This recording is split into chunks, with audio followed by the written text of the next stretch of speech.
Allô, bonjour, j'espère que vous allez bien. Alors, je souhaite partager certaines informations sur un sujet très important avec vous. Je demande donc l'attention et la concentration de celui qui m'écoute jusqu'à la fin. Je demande aussi de partager massivement la vidéo afin que bon nombre puissent profiter de ces informations. Ces informations, elles paraissent élémentaires, mais beaucoup ont mal cerné, beaucoup ont mal compris ce sujet. Alors, reste avec nous, reste concentré et partage au maximum. D'accord. Et pour commencer, nous allons d'abord louer notre Seigneur, à lui les remerciements et les louanges. Nous demandons la paix et le salut pour tous ses prophètes. Nous demandons également la paix pour toute personne qui suit la guidée jusqu'au jour d'aujourd'hui. Alors, il faut comprendre que l'être humain est doté d'une faculté qui lui différencie des animaux. Nous avons quelque chose en nous qu'on appelle la raison et cette raison nous permet de comprendre plus facilement certaines choses. Et par exemple, notre raison saine à nous permet de savoir que la moitié d'une chose est plus petite que la chose entière. Également, notre raison saine nous permet de savoir et de comprendre que chaque acte a besoin d'un acteur. Lorsque tu vois une construction, tu te dis forcément, il y a l'auteur de cette construction. Lorsque tu vois une écriture sur le tableau, tu te dis forcément, c'est quelqu'un qui a écrit. Lorsque tu vois les excréments d'un animal, nous disons que sûrement qu'un animal est passé par ici. Alors, à plus forte raison, lorsque nous observons ce monde dans son ensemble, les cieux, la terre, les montagnes, les arbres, les êtres humains, les animaux, les insectes, la végétation, les fruits, le climat qui change, le jour qui est alterné de la nuit, tout ceci, ce monde dans sa globalité et son évolution, son changement nous prouve qu'il y a un créateur de ce monde, c'est lui on appelle en français Dieu, en anglais on l'appelle God, et en arabe on l'appelle Allah, ainsi de suite en fonction de chaque langue il a son nom. Ce Dieu, ce créateur de toutes choses, nous avons pour certitude qu'il n'a pas besoin de ce qu'il a créé, il n'a pas besoin de sa création. Pourquoi? Parce que c'est lui seul qui est éternel. Il n'y a pas autre que lui. C'est lui qui existait. Et il a créé toutes choses. Après avoir créé toutes choses, il existe toujours. Il ne change pas. Il n'a toujours pas besoin de ce qu'il a créé. Donc, avec notre raison, nous pouvons déjà aussi comprendre que le Créateur n'a pas besoin de ce qu'il a créé. Également, le Créateur ne ressemble pas à ce qu'il a créé. Parce que deux choses qui se ressemblent, l'un ne peut pas créer l'autre. Nous sommes des êtres humains. C'est impossible qu'un être humain puisse créer un autre être humain. Alors, le Créateur, par notre raison, on sait que le Créateur ne ressemble pas à ce qu'il a créé. Il est tout puissant. Il a attribué la science, la volonté, ainsi de suite.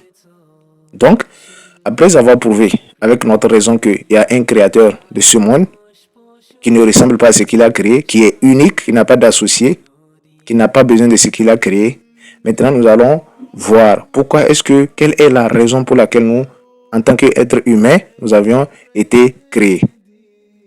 Donc, est-ce que notre raison à nous peut nous permettre de savoir pourquoi, la raison pour laquelle on a été créé? Non. De ce côté, notre raison ne peut pas nous permettre. C'est pour cela que Dieu il a élu certaines parmi les êtres humains. Il les a dotés des meilleures des qualités. Et c'est eux, on appelle les prophètes. C'est eux maintenant qui reçoivent la révélation de la part du Créateur et qui nous transmettent. C'est eux qui nous apprennent la sagesse, le but pour lequel nous existons dans ce monde. Est-ce que vous comprenez? Donc ces prophètes, comme j'ai dit, Dieu les a dotés des meilleures des qualités. Ce sont les plus courageux des hommes, les plus beaux des hommes, les plus intelligents, les plus véridiques. Voilà. Donc les prophètes nous ont appris que notre but, l'ultime objectif sur terre, c'est de faire quoi? C'est d'adorer notre Seigneur et de lui remercier vis-à-vis des bienfaits qu'il nous accorde alors qu'il n'est pas obligé de nous les accorder. Donc voilà notre objectif sur terre. Donc après avoir compris ceci, le pourquoi on est là, est-ce que chacun est libre d'adorer son Seigneur comme bon le semble? Ça aussi, c'est une question rhétorique. Non. Si c'était le cas, les prophètes, quel serait alors l'objectif de leur venue? Les prophètes sont là justement pour nous apprendre à adorer Dieu et pour nous enseigner la manière qu'il faut adorer Dieu afin d'être agréé, afin que nos adorations soient acceptées. Une autre question, pourquoi est-ce que nous voulons que nos adorations soient acceptées? Parce que les prophètes également nous ont appris que après cette vie, il y aura une deuxième vie, nous allons être ressuscités et nous allons être jugés. Celui qui a suivi correctement les prophètes, les lois qui les ont été révélées, qui a adoré correctement son Seigneur, qui a été obéissant, lui, il va aller dans une demeure qui s'appelle le paradis, qui est une demeure de félicité, de jouissance, de bonheur, de plaisir. C'est une créature de Dieu aussi, le paradis. Également, celui qui n'a pas suivi correctement les prophètes, qui n'a pas obéi, lui, il sera amené dans une demeure de châtiment et de supplice. Voilà le pourquoi maintenant nous devons suivre les pas des prophètes pour pouvoir adorer correctement notre Seigneur afin que nos adorations soient acceptées. Maintenant, il faut comprendre aussi que tous les prophètes sont venus avec un seul message. Tous les prophètes sont venus avec un seul message. Si on réfléchit un peu nous-mêmes, on doit savoir, Dieu ne va pas envoyer un prophète avec une religion. Ensuite, il envoie après un autre prophète avec autre religion pour se contredire. Donc, tous les prophètes sont venus avec un seul message. Et l'unique message qu'ils ont amené, c'est quoi? C'est d'adorer Dieu sans rien lui associer. D'adorer un Dieu unique. Dieu n'a pas envoyé un prophète pour appeler d'adorer Dieu uniquement et un autre pour appeler les gens d'adorer des idoles. Non, jamais, ça ne peut pas aller comme ça. Si nous-mêmes on réfléchit, on doit savoir que tous les prophètes étaient sur la même voie. Et ils appellent à l'adoration d'un Dieu unique. C'est ça qu'on appelle la soumission en français. Se soumettre à Dieu. Maintenant, Dieu a fait que, en fonction des prophètes, les lois pratiques, la manière, certaines lois pratiques se diffèrent en fonction des prophètes. Mais eux tous, comme je répète, ils sont venus avec la même croyance, la même foi que le Dieu, il est unique, il a créé toutes choses, il ne ressemble pas à ce qu'il a créé, il est tout puissant. Et c'est lui seul qui mérite les adorations. Maintenant, les lois pratiques. Par exemple, le temps du prophète Jésus, il y avait 2 prières par jour. Maintenant, le temps du prophète Mohammed sallallahu alayhi wa sallam, qui est le sceau des prophètes, lui, dans son temps, maintenant, nous faisons 5 prières par jour. Pour dire que tous les prophètes sont sur la même religion, mais c'est seulement les règles pratiques parfois qui diffèrent. Mais il y a d'autres règles qui sont toujours communes. Donc, il n'y a pas un prophète qui est appelé à autre religion. Il y a une et une seule religion agréée par notre Seigneur le Créateur, c'est la soumission à lui. Il n'y a qu'une seule religion. Il n'y a pas 2 voies pour emprunter pour aller au paradis. C'est une seule religion qui mène au paradis. Donc nous sommes appelés maintenant à suivre correctement les envoyés de Dieu. Et Dieu nous a fait savoir également que chaque communauté a reçu un prophète et chaque communauté doit suivre le prophète de son temps. Et tout en gardant dans l'esprit que tous les prophètes étaient sur la même voie. Tous les prophètes sont des messagers, sont des gens qui étaient soumis à Dieu, qui ont appelé à adorer un Dieu unique. Donc nous, on ne met pas la distinction, on ne met pas la différence entre les prophètes. On ne va pas régner un prophète. On les honore tous. On a un profond respect, un profond amour pour eux tous. On croit en eux tous. Mais nous devons suivre les lois pratiques du prophète de notre temps. Voilà un peu ce que les gens n'ont pas compris. On n'est pas libre de faire notre choix que non, comme eux tous, ils sont des prophètes soumis. Ils ont appelé à l'unique religion. Donc moi, je vais suivre les lois qui ont été révélées au prophète Moïse. Alors que tu es dans la communauté du dernier des envoyés. Donc tu n'as pas le choix pour dire que je vais suivre celui-ci au lieu de celui-ci. Dieu nous a ordonné et dit c'est une obligation de suivre le prophète de ton temps. Sinon tu ne t'es pas soumis à Dieu. Tu peux croire en l'existence de Dieu. Mais si tu ne suis pas le prophète de ton temps, toi peut-être tu reconnais que c'est un prophète, mais tu décides de suivre tel ou tel prophète, sache que tu n'es pas soumis à Dieu. Celui qui est vraiment soumis, qu'on appelle croyant, lui, il se soumet à tous les ordres de Dieu. Et c'est ça, Dieu nous a dit de suivre le prophète de notre temps.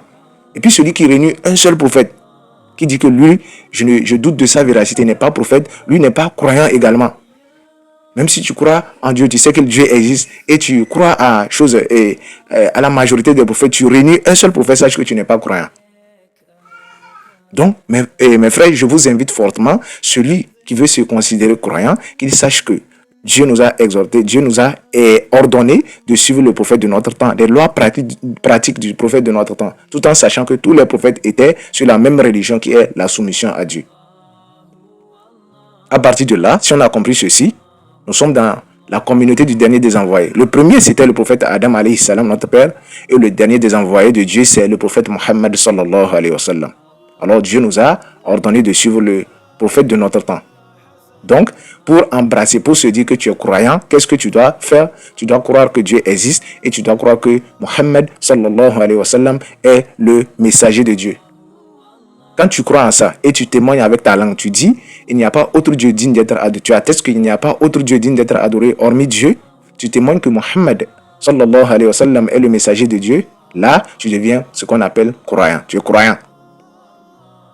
Et tu fais quoi? Tu commences à apprendre maintenant les lois pratiques, les adorations que le prophète Mohammed sallallahu alayhi wa sallam a enseigné à sa communauté. Mes frères, je répète, il n'y a pas 2 religions qui mènent au paradis. Que les gens cessent de se tromper. Lorsque aujourd'hui nous voyons diverses voies, plusieurs religions. Ce sont des religions qui ont été créées par les êtres humains. Après certains prophètes, il y a des livres qui ont été révélés aux prophètes. Après certains prophètes, les gens se mettent à falsifier, à modifier les textes et ils disent des prophètes ce qu'ils n'ont pas dit. Aucun prophète n'est venu dire que je suis le Fils de Dieu. Aucun prophète n'est venu dire que je suis l'incarnation de Dieu sur terre. Aucun prophète n'est venu dire je suis Dieu, adorez-moi. Tous les prophètes disent une parole unique. Il n'y a pas autre Dieu que Dieu, le créateur de toutes choses. Et les prophètes disent ils sont des esclaves et les serviteurs de Dieu. Donc, il n'y a pas un prophète qui a dit Jésus a créé Dieu a créé les cieux et la terre et en 6 jours et 7e jour il est fatigué, il allait se reposer sur son trône. Non. Donc, mes frères, revenez à la raison, réfléchissons notre raison et utilisons notre raison. C'est pourquoi Dieu nous a dotés de ça, de la raison. Il faut utiliser notre raison. Les prophètes ne peuvent pas se contredire. C'est les hommes qui sont mis à créer des religions. Alors si tu veux sauver ton âme, et tu veux sauver l'âme de ta famille, écoute cette vidéo correctement, réfléchis, toi-même réfléchis et essaie d'embrasser la voie unique qui mène au paradis, qui est d'être soumis à Dieu. Et comme j'ai dit, tu crois que Dieu il est unique et tu témoignes que Mohammed, puisque nous sommes dans la communauté du prophète Mohammed, tu vas témoigner qu'il est envoyé et messager de Dieu. Et puis tu apprends ce qu'il a enseigné et tu appliques. C'est la seule voie qui mène au paradis. Cessons de nous tromper. Que chacun réveille son esprit. Que chacun utilise sa raison. Je crois que nous allons nous arrêter ici. Et puis, à partir de quand l'homme peut dire ça pour devenir croyant, même si tu es seul, tu n'es pas obligé d'aller devant une foule pour dire ça. Même si tu es seul, tu peux témoigner qu'il n'y a pas autre Dieu que Dieu et Mohammed sallallahu alayhi wa sallam est son messager.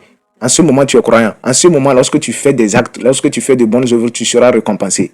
Mais hors de ça, sache que tu fasses, même si tu fasses des aumônes plus aussi grands, aussi immenses que des montagnes, tu n'auras rien comme récompense après ta mort. Donc sauvons les âmes, sauvons nos âmes nous-mêmes et sauvons les âmes des gens. Partageons la vidéo et essayons maintenant de mettre en application afin que nous puissions gagner la félicité après notre mort. Donc je vais vous laisser. Que Dieu nous guide tous, que Dieu nous guide vers ce qui est meilleur pour notre âme. Et je termine en disant que le fait de se soumettre à Dieu, c'est ça qu'on appelle islam en arabe. Donc l'islam, ce n'est pas une religion qui a vu le jour 1400 et quelques ans plus tôt. Non, l'islam, c'est la seule religion qui a existé depuis l'époque du prophète Adam alayhi salam jusqu'au dernier des envoyés, Mohammed sallallahu alayhi wa sallam. Alors, cherchons la vérité. Celui qui cherche la vérité, Dieu lui guide sur la vérité et embrassons la vérité. Bye bye. Ciao.